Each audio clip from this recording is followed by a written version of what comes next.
झालं. तर विद्यार्थी मित्रांनो, 12वीच्या अभ्यासक्रमाचा भाग आणि ऑनलाईन व्हिडिओच्या माध्यमातून आपण जेव्हा समोर येत आहोत, त्यामध्ये तुमच्यासाठी जो 12वीचा आपण पहिला ऑनलाईन टॉपिक घेणार आहोत तो आहे अमाइन्स. अमाइन्स हा अति जुन्या सिलेबसमध्ये अमाइन्स याच नावानं होता, परंतु मागील सिलेबसमध्ये कंपाऊंड्स कंटेनिंग नायट्रोजन यामध्ये अमाइन्स, नायट्रो अल्केन्स, सायनाइड्स यांचा समावेश असताना हा भाग सदरी वगळून अमाइन्स हा सेक्शन आपल्यासाठी आलेला आहे. तर अमाइन्स या टॉपिक हा ऑर्गॅनिक केमिस्ट्री मधला अतिशय महत्त्वाचा टॉपिक आहे आणि या टॉपिकला आपल्याला पुढे जात असताना अमाइन्स म्हणजे कंपाऊंड कंटेनिंग नायट्रोजन, तर त्या नायट्रोजन विषयी आपण सुरुवातीला जाणून घेत असताना हा जो नायट्रोजन आहे पृथ्वीमध्ये, भूगर्भामध्ये आणि या पूर्ण भागामध्ये मोस्ट अबंडंट एलिमेंट म्हणजे 78% ज्याचं अस्तित्व आहे असा हा नायट्रोजन आहे.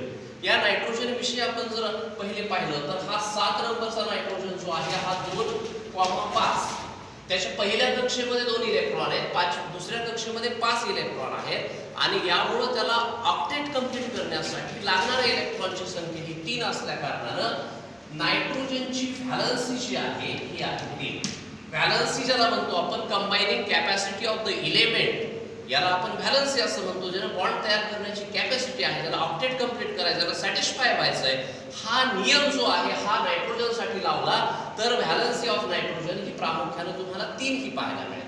ज्यावेळेला नायट्रोजन 3 व्हॅलन्सीनुसार कार्य करतो त्यावेळेला हा जर आपण नायट्रोजनचा 1s2 2s2 2px 2py आणि 2pz यानुसार जर आपण त्याला इलेक्ट्रॉन डिस्ट्रीब्यूट केले, ज्या पद्धतीनुसार आपण इलेक्ट्रॉन द्यायला सुरुवात करतो त्यानुसार त्याचा 1s ऑर्बिटल, त्याचा 2s ऑर्बिटल, त्याचा 2px 2py आणि 2pz ह्या ऑर्बिटल नुसार आपण त्याची जर बॉक्स डायग्राम काढली तर त्या बॉक्स डायग्राम नुसार हा s ऑर्बिटल अशा पद्धतीने गेलेला असेल आणि त्याच्या p ऑर्बिटल्स मध्ये हे इलेक्ट्रॉन्स असतील आणि ज्या वेळेला according to satisfy the rule हा अर्धे इलेक्ट्रॉन भरलेले असल्या कारणानं p ची कॅपॅसिटी ही 6 इलेक्ट्रॉनची, पण त्यावेळेला तिथं 3 इलेक्ट्रॉन असल्या कारणानं तो सध्या स्थिर अवस्थेमध्ये असतो. परंतु ज्या वेळेला त्याला बॉन्ड तयार करायचा आहे त्याला हायब्रिडायझेशन द्यावं लागेल आणि त्याला द्यावयाचं हायब्रिडायझेशन असल्या कारणानं नायट्रोजनचा हा s ऑर्बिटल आणि हे 3 p ऑर्बिटल एकत्र येतील आणि यापासून नायट्रोजनचं अशा पद्धतीचं हायब्रिडायझेशन होईल ज्या हायब्रिडायझेशन मध्ये 4 sp3 हायब्रिड ऑर्बिटल्स तयार झाले. हे 4 sp3 हायब्रिड ऑर्बिटल्स जर तुम्ही पाहिले तर मिक्स आणि रियुनियन नावाच्या हायब्रिडायझेशनच्या प्रक्रियेमध्ये हे एकत्र आले. इथं s होता, हे p होते, पण हे 4 जण याला s म्हणू शकत नाहीत, p म्हणू शकत नाहीत.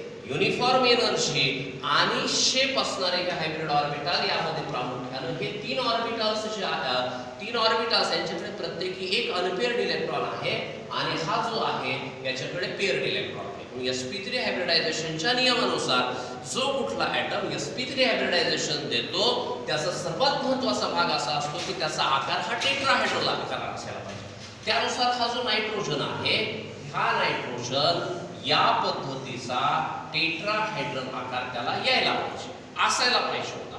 परंतु ज्यावेळेला आपण बॉन्डिंगचे नियम पाहतो, व्हॅलेन्स बॉन्ड थेरी सांगते आपल्याला only unpaired electron can bond take part in the bond formation, म्हणजे केवळ फक्त अनपेअर्ड इलेक्ट्रॉन हा बॉन्ड तयार करू शकतो.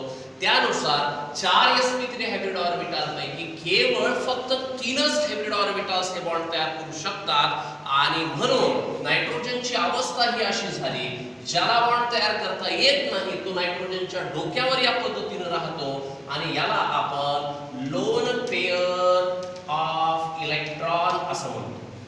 उर्वरित जे 3 जण आहेत हे बॉन्ड तयार करण्यासाठी सक्षम आहेत आणि असं होत असताना या पद्धतीने तो बॉन्ड तयार करतो. हा आहे नायट्रोजनचा भाग. आपण अमाइन्स या विषयावर भाग घेत असताना अमाइन्स मध्ये सर्वात महत्त्वाचा जो भाग आहे, अमाइन्सचा बेस जो आहे तो आहे NH3, तो आहे अमोनिया. या माध्यमातून अमोनिया कसा तयार होतोय आपण ते पाहूया.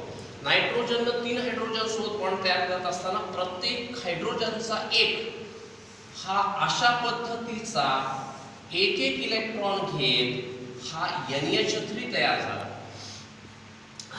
हायब्रिडायझेशन कुठल्या पद्धतीचं झालं? sp3. नायट्रोजनचा कोणता ऑर्बिटल भाग घेतोय? sp3 hybrid orbital. कोणासोबत बॉन्ड तयार केला? हायड्रोजनचा कोणता आहे? s orbital.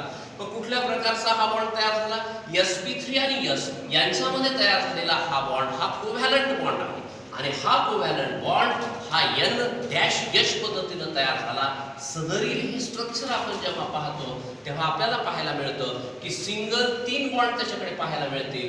तर एका पेअरनं इलेक्ट्रॉनच्या पेअरनी बॉन्ड तयार करण्यासाठी भाग न घेतल्या कारणानं लोन पेअर ऑफ इलेक्ट्रॉन म्हणून ती अस्तित्वात आली. अशा पद्धतीचा हा भाग इथे अमोनियामध्ये पाहायला मिळाला आणि हे जर स्ट्रक्चर मी या पद्धतीने दाखवण्याचा प्रयत्न केला तर मी बॉन्डच्या स्वरूपामध्ये हे स्ट्रक्चर असं दाखवू शकेल. हे स्ट्रक्चर दाखवत असताना जेव्हा हायब्रिडायझेशनचा कन्सेप्ट अस्तित्वात आला, हायब्रिडायझेशन नंतर त्यावेळेला तिथं आकार त्याचा निश्चित करण्यात आला आणि हा आकार निश्चित करत असताना टेट्राहेड्रल आकार असायला पाहिजे होता, परंतु त्याचा आकार हा टेट्राहेड्रल राहिला नाही. आणि जर तुम्ही जॉमेट्री पाहिली त्याची तर तुम्हाला ती जॉमेट्री पिरॅमिड सारखी दिसेल. हा त्रिकोणाकृती जो भाग असेल हा आणि एपेक्सला नायट्रोजन आहे आणि म्हणून टेट्राहेड्रलच्या ऐवजी पिरॅमिडल आकार हा अमोनियाला आला आणि यालाच डिस्टॉर्टेड जॉमेट्री नावानं आपण ओळखत असतो. यामध्ये टेट्राहेड्रल मध्ये बॉन्ड अँगल हा 109 डिग्री 28 मिनिट इतका असायला पाहिजे होता, परंतु इथे हा बॉन्ड अँगल हा केवळ 107 डिग्रीचा पाहायला मिळाला आणि इथे वापरलेला कन्सेप्ट जो आहे VSEPR या थिअरीचा कन्सेप्ट इथे मांडण्यात आला. VSEPR मध्ये valence shell electron pair repulsion या थिअरीच्या अनुषंगानं लोन पेअर आणि लोन पेअर मध्ये असणारं रिपल्शन हे सर्वात जास्त असतं. लोन पेअर आणि बॉन्ड पेअर मध्ये असणारं रिपल्शन त्यापेक्षा कमी असतं आणि बॉन्ड पेअर आणि बॉन्ड पेअर मध्ये असणारं रिपल्शन त्याहीपेक्षा कमी असतं.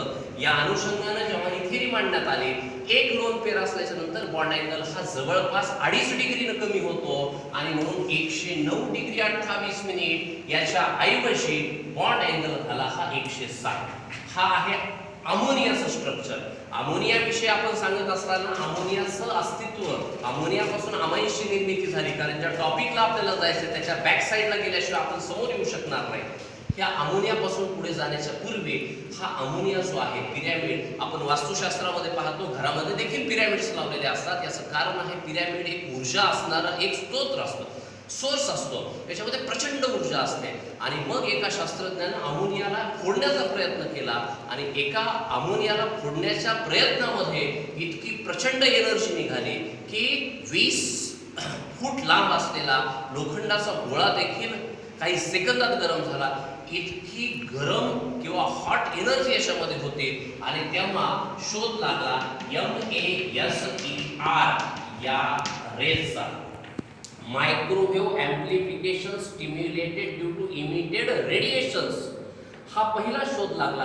कालांतराने जसं ऍडव्हान्स टेक्नॉलॉजी आली, मायक्रोवेव्हच्या ऐवजी याचा N मध्ये भाग झाला आणि आपण जे आज पूर्णतः कम्प्लिटली लेझर टेक्नॉलॉजी जे पाहतो त्याचा बेस हा अमोनिया होता. तर आज आपण अमायन्सच्या दृष्टिकोनातून पुढे जात असताना अमायन्स हा अमोनियाचा एक घटक आहे, हा भाग पाहिला. आता आपण आजच्या शेवटच्या भागात 2 मिनिटांमध्ये आपण हा शेवट करत असताना अमोनियामध्ये हे जे हायड्रोजन्स आहेत या हायड्रोजन पैकी तुम्ही एक अथवा जास्त जर हायड्रोजन काढून टाकला, जर तुम्ही एक हायड्रोजन काढला आणि त्याऐवजी R नावाचा ग्रुप टाकला तर तयार होणारा हा RNH2 जो कोणी आहे तोच म्हणजे अमायन्स आहे. बर, 2 ग्रुप टाकले तर काय होईल? हा R2NH तयार होईल. 3 टाकले तर काय होईल? हा R3N तयार होईल. आणि अशा पद्धतीने जो टॉपिक आपल्याला अभ्यास करायचा आहे त्या टॉपिकचं नाव आहे अमायन्स. आणि हा अमायन्स कसा आला, मागची हिस्ट्री पाहिल्याशिवाय आपल्याला पुढचा भाग जाता येणार नाही. आणि अशा पद्धतीने मग याला काय झालं याबद्दल आपण पुढच्या भागामध्ये जरी पाहणार असलो तरी ब्रीफ मध्ये मी असं सांगेन की एक अल्काइल ग्रुप असेल तर प्रायमरी अमायन्स, 2 असले तर सेकंडरी अमायन्स, 3 असले तर टर्शरी अमायन्स.